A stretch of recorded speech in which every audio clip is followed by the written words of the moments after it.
স্বামী যদি স্ত্রীর দুধ পান করে ফেলে তাহলে সেক্ষেত্রে এই স্বামী স্ত্রীর বৈবাহিক সম্পর্ক বিচ্ছেদ হয়ে যাবে কিনা, স্বামীর জন্য স্ত্রী এবং স্ত্রীর জন্য স্বামী চিরতরে হারাম হবে কিনা।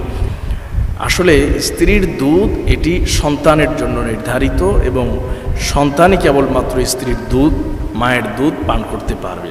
কোনো স্বামীর জন্য স্ত্রীর দুধ পান করা কোনোভাবেই উচিত নয়। এখন কথা হলো, যদি কোনো স্বামী উত্তেজনাবশত বা কোনো কারণে কোনো সময় কোনোভাবে নিজের স্ত্রীর দুধ যদি তার পেটের ভেতরে চলে যায়, তাহলে এই স্ত্রী স্বামীর জন্য কোনোদিনও হারাম হবে না, বৈবাহিক সম্পর্ক নষ্ট হবে না এবং হুরমাতে রাজাআত কোনো সময় সাবেত হবে না, প্রমাণিত হবে না। তবে এই কর্মকাণ্ডগুলো থেকে অবশ্যই স্বামী স্ত্রী উভয়কেই বিরত থাকতে হবে, বিরত থাকা উচিত। আল্লাহ পাক রব্বুল আলামিন পবিত্র কোরআনুল কারীমে বলেছেন, ওয়াল ওয়ালিদাতু ইউরদি'না আওলাদাহুন্না হাওলাইনি কামিলাইনি লিমান আরাদা আন ইউতিম্মা আর-রাদাআ। নারীরা তাদের সন্তানকে দুগ্ধ পান করানোর সময় 2 বছরের মাধ্যমে পূর্ণ করবে। আল্লাহ পাক রব্বুল আলামিন পবিত্র কোরআনুল কারীমের এই আয়াতে বললেন, নারীরা তাদের সন্তানদের দুধ পান করানোর যে সময়, সেই সময়টা হাওলাইন 2 বছর। এই জন্য ফিকহের কিতাবে ইসলামের শরিয়া মতে যদি 2 বছরের আগ পর্যন্ত কোনো শিশু, কোনো বাচ্চা, কোনো নারীর যদি দুধ পান করে, তাহলে ওই নারীর সাথে ওই বাচ্চার বৈবাহিক সম্পর্ক চিরতরে হারাম হয়ে যায়, হুরমাতে রাদাআত সাবিত হয়ে যায়।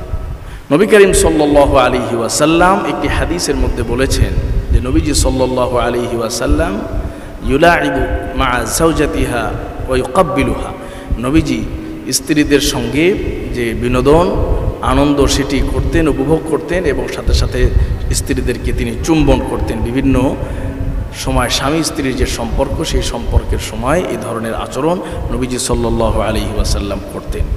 তবে যে প্রশ্নটি আমাদের কাছে এসেছে সেটি হলো যে কোনো স্বামী যদি স্ত্রীর দুধ পান করে ফেলে তাহলে সেক্ষেত্রে এই স্বামী স্ত্রীর বৈবাহিক সম্পর্ক বিচ্ছেদ হয়ে যাবে কিনা, স্বামীর জন্য স্ত্রী এবং স্ত্রীর জন্য স্বামী চিরতরে হারাম হবে কিনা। আসলে স্ত্রীর দুধ এটি সন্তানের জন্য নির্ধারিত এবং সন্তানই কেবলমাত্র স্ত্রীর দুধ, মায়ের দুধ পান করতে পারবে। কোনো স্বামীর জন্য স্ত্রীর দুধ পান করা কোনোভাবেই উচিত নয়। কারণ হলো এই দুধ সন্তানের জন্য শ্রেষ্ঠ খাবার, সন্তানের জন্য সর্বোত্তম খাবার। আল্লাহ তাআলা নির্ধারণ করে দিয়েছেন এর চেয়ে শ্রেষ্ঠ, এর চেয়ে উত্তম খাবার আর একজন সন্তানের জন্য পৃথিবীতে হতে পারে না। সুতরাং এই খাদ্যটি কেবলমাত্র সন্তানের জন্য নির্ধারিত। এখন কথা হলো, যদি কোনো স্বামী উত্তেজনাবশত বা কোনো কারণে কোনো সময় কোনোভাবে নিজের স্ত্রীর দুধ যদি তার পেটের ভেতরে চলে যায়, তাহলে এই স্ত্রী স্বামীর জন্য কোনোদিনও হারাম হবে না, বৈবাহিক সম্পর্ক নষ্ট হবে না এবং হুরমাতে রাজাআত কোনো সময় সাবেত হবে না, প্রমাণিত হবে না।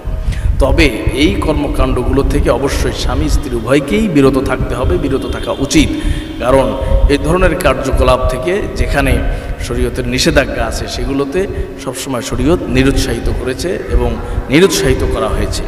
সম্মানিত ভাইয়েরা, মৌলিকভাবে এই দুধ পান করার দ্বারা, দুধ স্বামীর ভেতরে পেটের ভেতরে যাওয়ার দ্বারা কোনো সময় স্বামী স্ত্রী বৈবাহিক সম্পর্ক হারাম হবে না বা তাদের মধ্যে হুরমাতে রাদাআত যেটা, যে ভাই বোনের সম্পর্ক বিবেচিত হবে না, এটাই বিশুদ্ধতম কথা। তবে এ ধরনের কাজ ভুলে কোনো সময় হয়ে গেলে আল্লাহ তাআলার কাছে মাফ চাওয়া, ক্ষমা চাওয়া, তওবা করা, ভবিষ্যতে যেন কোনো সময় এ ধরনের না হয় সে ব্যাপারে অবশ্যই সতর্ক থাকা। কারণ স্ত্রীর দুধ স্বামীর পান করার জন্য নয়, এটি সম্পূর্ণ নিষিদ্ধ এবং শরীয়তের আলোকে এটি একটি বর্জনীয় এবং নিষিদ্ধ বিষয়। আল্লাহ তাআলা আমাদের সবাইকে বিষয়গুলো বুঝার, উপলব্ধি করার তৌফিক দান করুন।